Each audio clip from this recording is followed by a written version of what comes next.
Now, the 10-minute drill. This is a big one. Brought to you by Burkins Chevrolet. If you're from GA or FLA, you should be driving a Burkins Chevrolet. Come on. Hit it. All right, let's exchange some sports concepts and rationalizations. We call it the 10-minute drill. It's also live on Facebook. Hello, Jacksonville.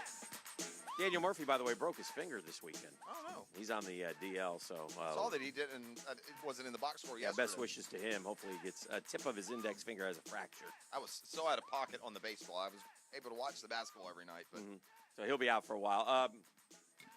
I'll start with this, Jeff, and I talked about this heading into the break. Listen, college basketball, the thing that sticks out to me is the one-and-doners don't win. The one-and-doners do not win. This Final Four, if you look, is laden with juniors and you seniors. mentioned who the best basketball player is. Kentucky did it very early on, but they don't win anymore. This was maybe, arguably, the greatest assembly of one-and-doners in the history with Duke. They had 3 of the top 5 and number 17, and they didn't win. So are we recalibrating again, and is it time to move away from that? I don't know. Or if you're a blue blood, you just take them if they want to come. I know that there is talk of the NBA lowering that age again so that, one and done, you won't have to go to college for a year. Mm-hmm. So I wonder if that'll keep kids around longer. But to your point, 15 of the 20 starters Saturday night are juniors or seniors. Yeah. And by the way, it was a real similar situation last year. You mentioned it. We didn't make quite as big a deal of it, but I think the fact that the one-and-dones of Duke have so much notoriety, it stands out even more. But the Final Four last year was Loyola Chicago, Michigan, Villanova, Kansas. All 4 were led by upperclassmen, and they had just a handful of freshmen even sprinkled in. It's the same thing this time around. So, I think that speaks well for a team like Florida. But that's not the only way. I mean, that's not the only, according to this, who should have had a much better tournament? Tennessee. Yeah. Tennessee has managed to keep Schofield and Williams and those guys around. So shame on Tennessee for once again throwing up on themselves and choking away probably their best opportunity, still without a Final Four. But yeah, I hear you. I hear you on that. And look, it's more exciting and it might make for better individual teams. But when it comes to winning 6 straight on that stage, experience seems to be mattering, doesn't it? Mm-hmm. Mm-hmm.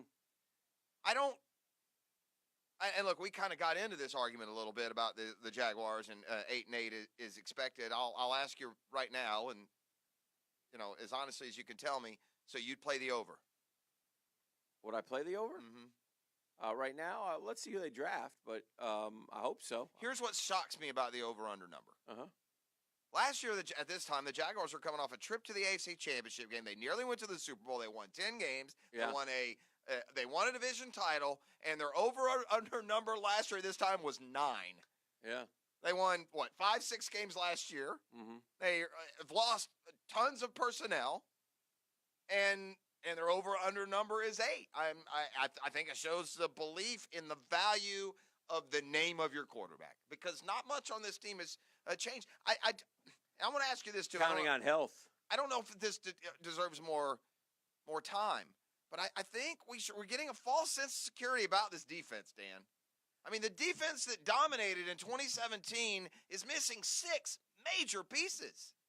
Yeah. So, I mean, I think, there's star power there, and I think they're going to be good. But I think to just assume that this defense is going to, dominate and keep them in games, there's not that same, array of stars in production that was here 2 years ago. No, but some of those pieces are missing because they did not perform well in 2018.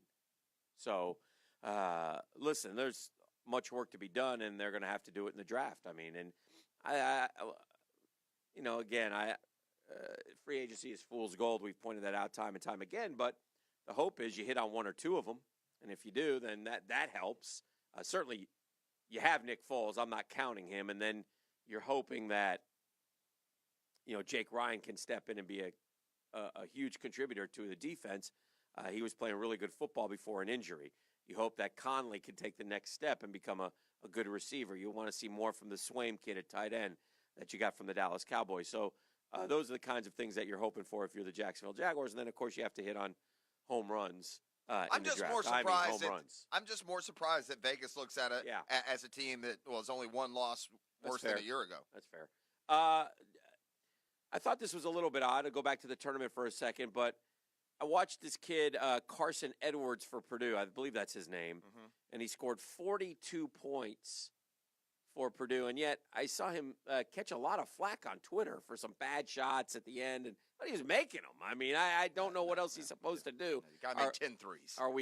Is that a reach? I mean, that's a very big reach. He carried Purdue to within a whisker of the Final Four. Well, how about the Purdue shooting? Because it was your Super Bowl prop guy. Yes, he was. My in the guy. Sweet 16 game against Tennessee. Oh, yeah. And Tennessee had Purdue beat 3 times in a row. And 3 times in a row, that joker hit a 3 to tie it. Yeah, Klein. And then they get to with a funky shot too, by the way. Yeah, but that went right through the net. I feel for Purdue a little bit, though, because that's another team that's got upperclassmen. They're very good. They're probably, they're just as deserving as those 4 teams that are in there. The Purdue-Virginia game was, to me, I don't know, am I wrong here? I love that game.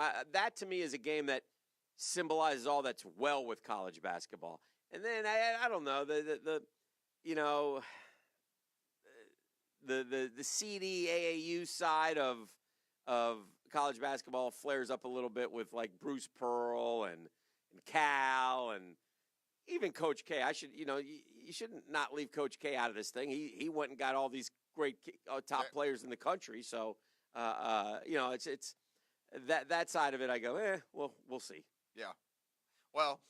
It's not it's fun today to talk about it, and they were great games to watch, but I'm just telling you, it's not an intriguing Final Four at all, and I think that the ratings are going to tank. I bet you it may be the lowest rated Final Four ever. Oh, dear. I mean, I don't know. I don't know what last year's were. Can I get some trends on Final Four ratings? Like high, some of the more higher, some of the lower, where do they stand, over the course of the last 20 years? What was last year's in comparison? Because those are all interesting to me. All right, Dan, do the Gators make one shining moment video? Yes or no? I have the numbers. Very iffy. Did they? What did they? Yeah, they didn't have a moment, did they? We won a game. Yeah. Yeah, it was an upset.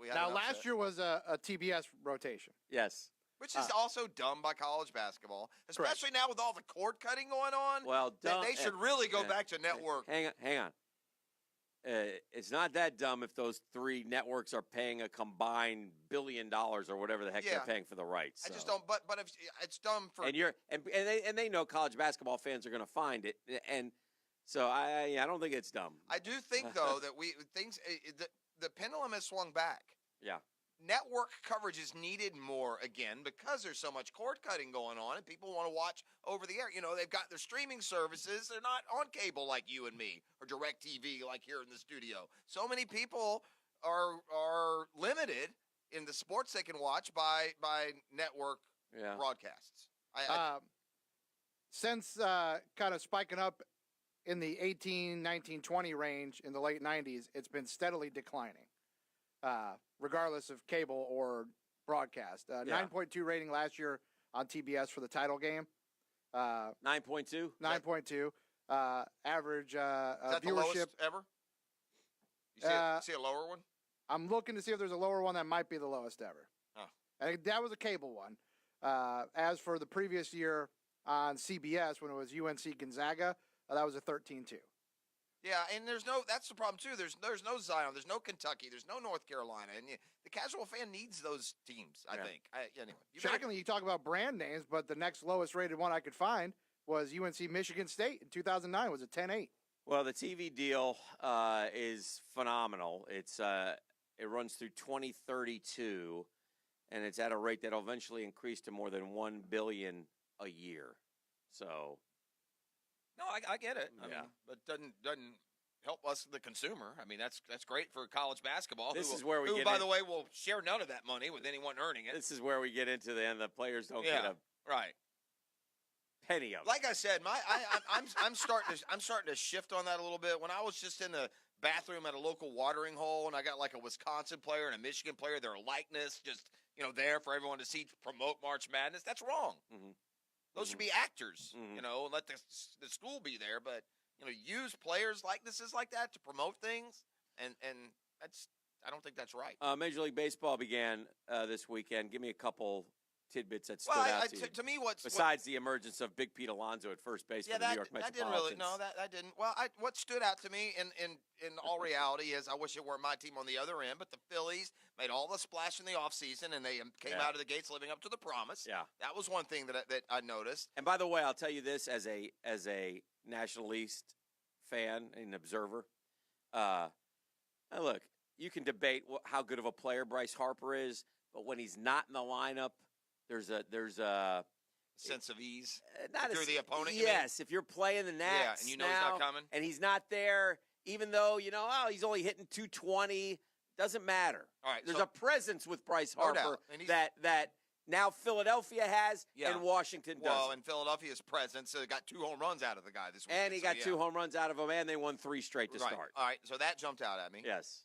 The next thing that jumped out at me was Christian Yelich and the Brewers. Yes. And now I know they lost a game to the Cardinals. But 3 out of 4 from them. But what Yelich did to homer in all 4 games after winning the MVP last year, some would think as a fluke. He's proving that he's one of the baseball's best players right out of the gates. And then the third thing was the struggle by the power teams in the American League out of the gates. All 4 of the good teams only were able to win a game. And so that, the fact that the Red Sox, they're all Yankees, in last place. They're all in last place. and coincidentally with the Phillies, storyline, the Braves are the only team in baseball without a win. I mean, give me a break. Yeah, we don't do the whole, very rarely in baseball does a team lose even to start the year. Everybody gets a dub and everybody gets an L. You throw a good pitcher. And the 162-0 and the 0-162 disappear quickly. Yeah. You're the only ones left with the dreams of going 0-162. Well, we can say Christian Yelich is on pace to hit 162 bombs. Yes, we can. Still have that one going. Still have that little thing going. Usually that disappears after the opener. Yeah, well, the Dodgers hit 8 home runs in the opener, so we thought they were going to hit like 1,200 home runs. All right, they're still on pace for like 800. Yeah. Slow down a bit. All right, I got one last thing that I'm worried about as much as want to provide commentary, but I worry about the sanity of Sergio Garcia and the standing of his marriage. I mean, the guy got married a year ago, and he's been off the deep end ever since from these idiotic displays of temper over in over across the pond, and I believe it was Dubai. And he had another incident when he came back, and then this one takes the cake. Saturday, I didn't see it, but this buffoon is playing a match against Matt Kuchar. Mm-hmm. He misses a putt. He leaves it 4 inches away. Before Kuchar can say a word, he slaps at the ball and misses that one. Hey, Sergio, sorry. You can't just say, oh, well, that was good. We're not playing, a Friday round at the Champions Club there, Chief. Right. And then to blame it all on Kuchar, that he wouldn't just sacrifice a hole. What? I didn't understand. Look, I know Kuchar's had some bad press here. Right. But I thought it was pretty weak for the media to run with this characterization of him based on this incident. Sergio's the only boob in this incident. No? Yeah, I don't know.